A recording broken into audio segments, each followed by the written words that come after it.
Hello there, welcome to Tech and Cash. I hope you are doing well. So today let's do another post-game commentary.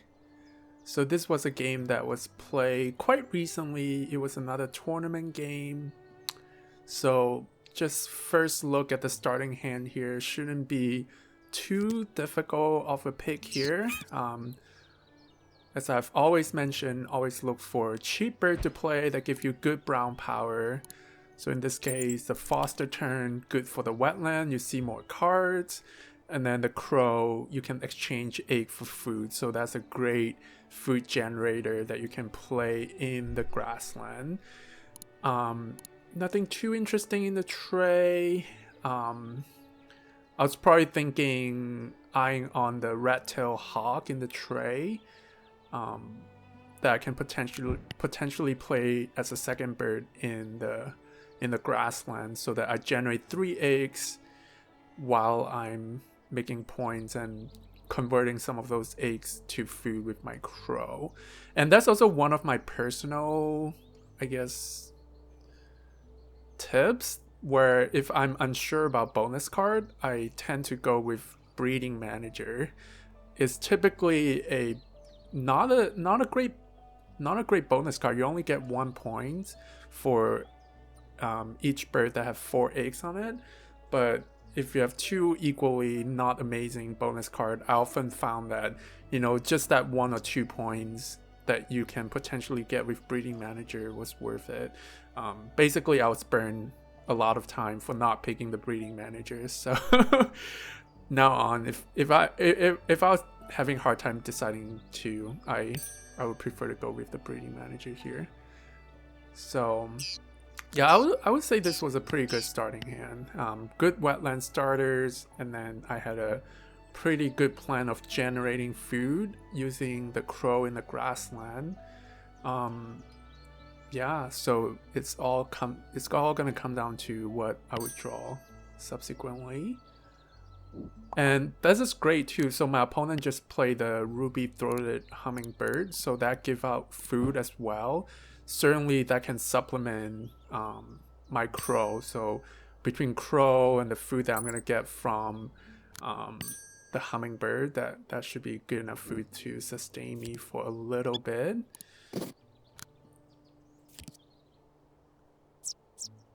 Yeah, typically you'll be happy to see pileated woodpecker to play in the forest, where you can lay eggs in the forest. But since I'm committed to the grassland, I don't really need the pileated woodpecker anymore.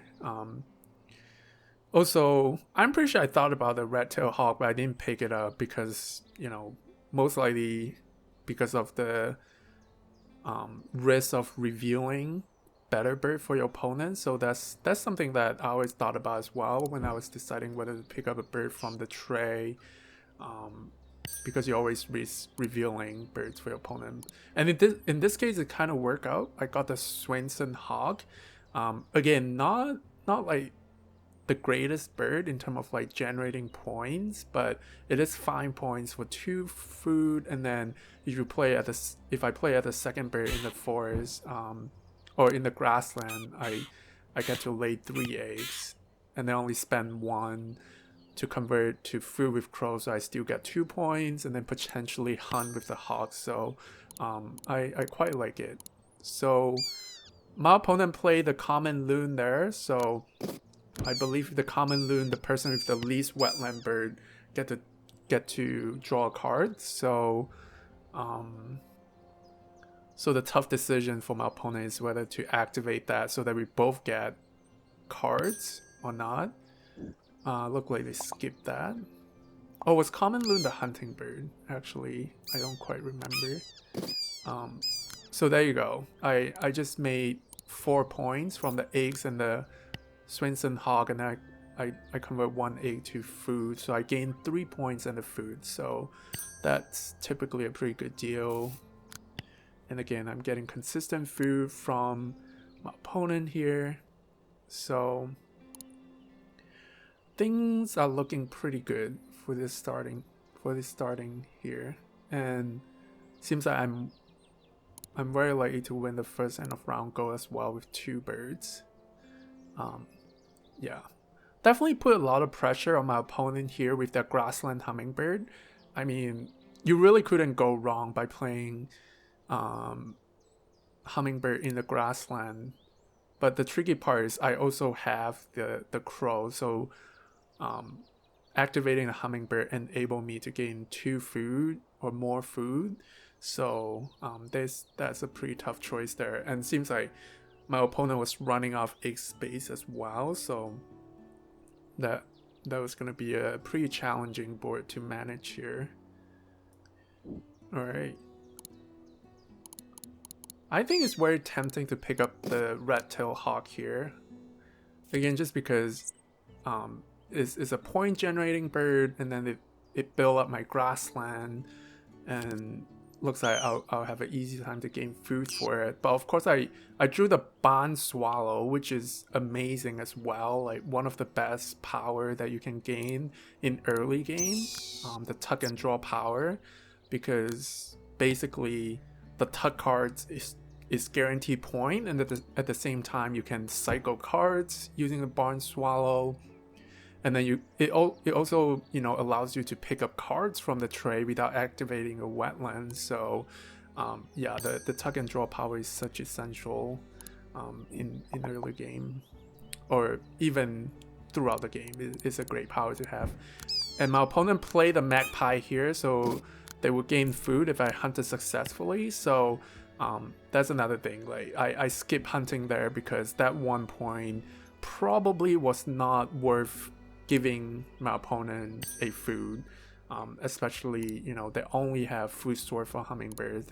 They're dying for their second food sources. So yeah, I think skipping the hunting power there was wise.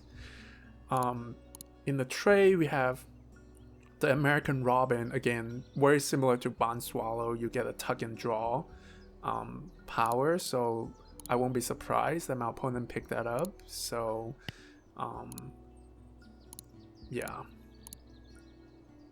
The only thing I would say about, you know, the tuck and draw bird like barn swallow and the robin is they're only 1 point, bird points, so it does have a window where it makes sense to play. So this is early round 2, totally makes sense. I'm gonna activate so much that I'm gonna make up all the points. But say if you're going into like late round 3, then you really want to calculate how many times you're gonna activate it. Would it be better if you just play something like the hawk, where you get guaranteed 5 bird points, even though the hunting is not a guaranteed point? So just something to look out for. Yep, I was running out of card, probably time to draw more cards here. I think the wobbler, yeah, definitely not a bad pickup for the big points. Wow, I was surprised that I threw away that hawk over there. I was probably thinking about this end of round go. I wasn't sure why. Probably I was hoping that the gray lag goose could win me the end of round go here, but yeah, a little bit surprised. I think the hawk would have been good to be the 4th grassland bird, so that can help me to gain extra eggs, and I can potentially gain a tuck as well. So I was surprised, a little bit surprised why I threw away that hawk over there, instead of throwing the gray lag goose, and which I immediately tuck. So I think that was a miss there. So my opponent also got a killdeer, again another powerful bird that you can play in the grassland to tuck and draw, or discard 8 to draw 2 cards. So that's pretty strong, and they couple that with Robin. Pretty good. Yeah, that was a strange move over there. Not completely agreeing with playing the wobbler here. I think the hawk would have been way better because I can potentially get points from the hunt. Oh, I guess now that I think about it, like I guess one of the reasons why I didn't want to play the hawk as well Maybe it was because I knew that I'll be skipping all the hunting power because of my opponent magpie, so I didn't want another hunter because I'll be skipping it anyway. So the wobbler 8 points, I guess, was the guarantee 8 points. Is for, I guess, like with the wobbler is 2 food for 8 points, and then for the hawk was like 2 food for 5 points. But I think it can go either way, because even if I was planning to skip the hunting power now, I could activate it later to gain points. But now that I think about it, it kind of makes a little bit of sense. Yep, like the diver here, helping me to gain extra cards, so that minimizes the number of time I have to go back to the wetland. Even though I was thinking, like, even the green might be better in this case because of the star nest and only cost 1 food for 5 points. But I think that was another consideration. Yeah, the star nest was pretty good.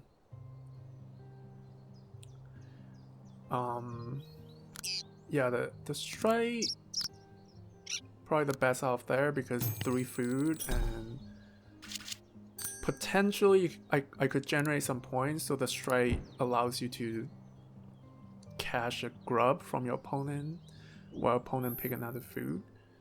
But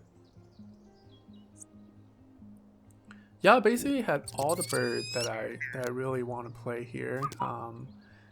And really don't mind picking up more cards here because I knew that I could tuck 2 cards under the Goshawk to play the Goshawk. So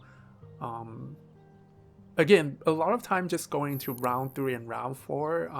I think usually I have a pretty good feeling, like, you know, do I need to draw more cards, or was it the last time I need to draw cards? So I think that really make a difference in a lot of game, and that's something I covered in the recent Pitfall videos as well. I think a lot of like high-level Wingspan is kind of, you know, that experience, feel, and calculation that tells you when you stop drawing cards, and you know, because for example here, like if I keep drawing cards, I'm not making any points, and that can really hurt my final scores. So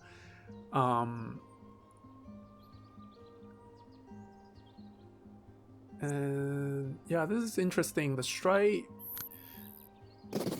wasn't sure if that was the strongest play here. I was hoping to gain some points off my opponent here because they do have a grub.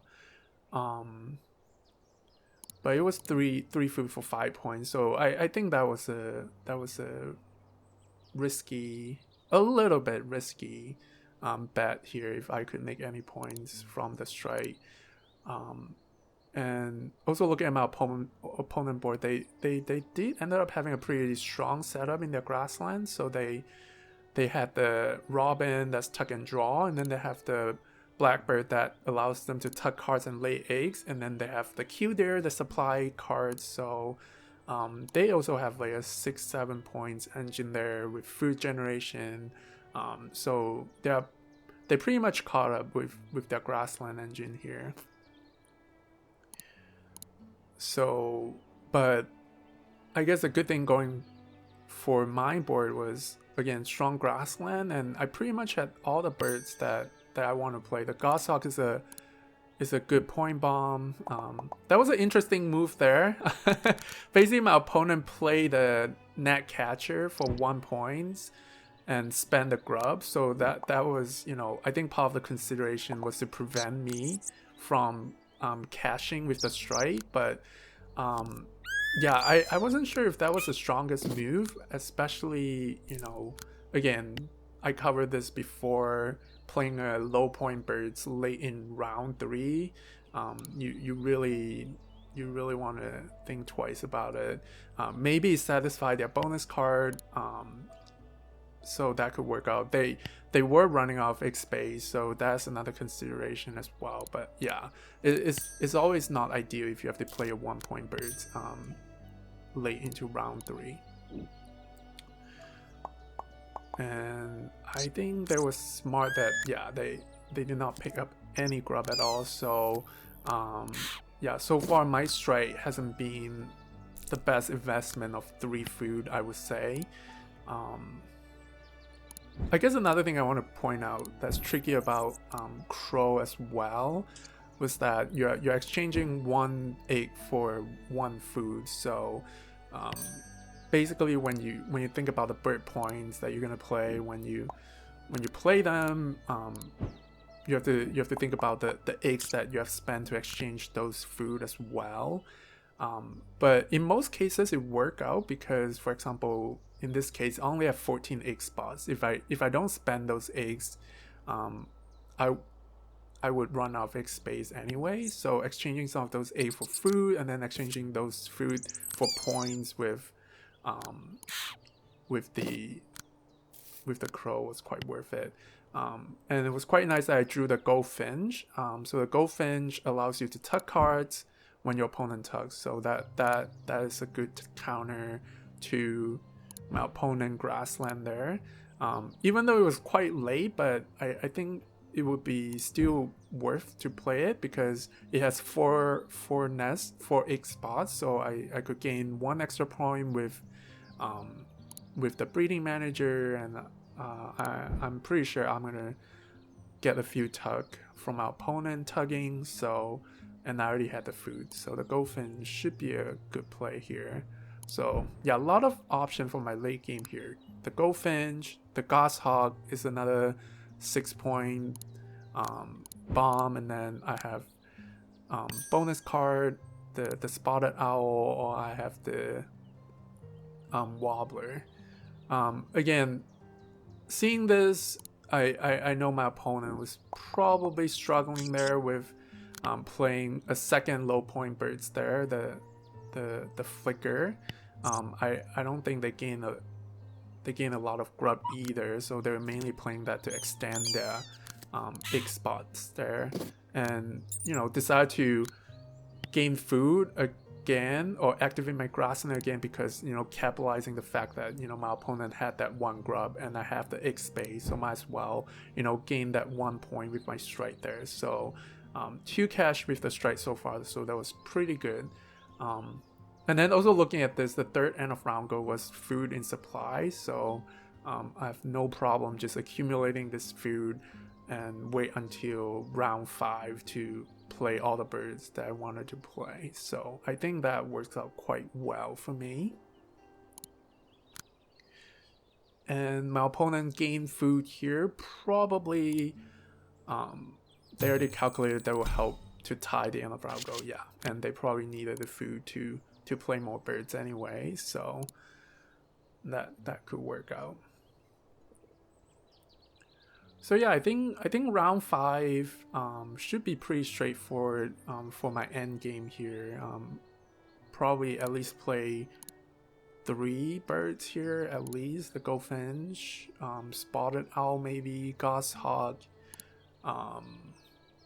Yeah, since I already had all the food. And again, the thing you want to watch out for is the points that you can gain from laying eggs and the points from playing birds. In this case, my grassland, I would say 4 eggs with the spawn swallow tugging is 5 points. The hawk hunting maybe if I succeeded it was 6 points. So I think any bird that I could play that score me more than 5 or 6 points would be worth it in this case. Play the goldfinch first. Probably want to get that out early to get any potential tugging or potential points from our opponents, so that makes a lot of sense. Yeah, again, either they did not get the birds that they want to play, or there was birds that help with that bonus card. Yeah, another low point birds in round 5. Really not ideal. I mean, that's another thing. With birds like Killdeer, they're very powerful. You can gain cards using the grassland by exchanging eggs, but if you're not getting the birds that you need, that could be quite tricky. So kind of forcing down the spotted owl here, probably something to do with the end of round goal here. I want to make sure that I have the spotted owl down so that I can lay egg on it to help me to compete for the end of round goal, which is eggs in cavity nest, or bird with cavity nest. And then got falconer, that was pretty good as well, so I already got 2 points, and that also incentivized me to play the goshawk, which will give me additional 2 points. So that's 5 points plus 2 tugs plus 2 points from falconer, so that's 9 points. So that works out quite well. Probably also wanted to wait until the last minute to play the goshawk, because with the goshawk, it's technically a hunting bird. When you play it, you do trigger the magpie ping power, so that would give my opponent the points there, or a food there. That could make a difference. I wasn't sure. And then interesting, I also play the creep here. Probably again for the end of round goal here. I hope that was worth it. So just based on this, look like my opponent had 3, and then they just play another one, so 4. So I think we ended up tying. Yeah. So even tying, going from losing to tying is a 3 points difference. So that grip gave me you know, 8 points minus 8, you know, about 7 points. So that was a pretty good deal there. Yeah. Even though I did have to sacrifice 1 point for the breeding manager, so I wasn't gonna fill up the goldfinch, so I did miss out 1 point here. So maybe 6-7 points with the group there, 6 points. So still pretty good for 1 food. And then no surprise, my last turn probably was gonna be playing the goshawk, and I did get 2 tug with the goldfinch. So yeah, 2 tug with the goldfinch, 2 cash with the strike. I think things work out quite well here. Yep, last turn goshawk, so my opponent got a free food.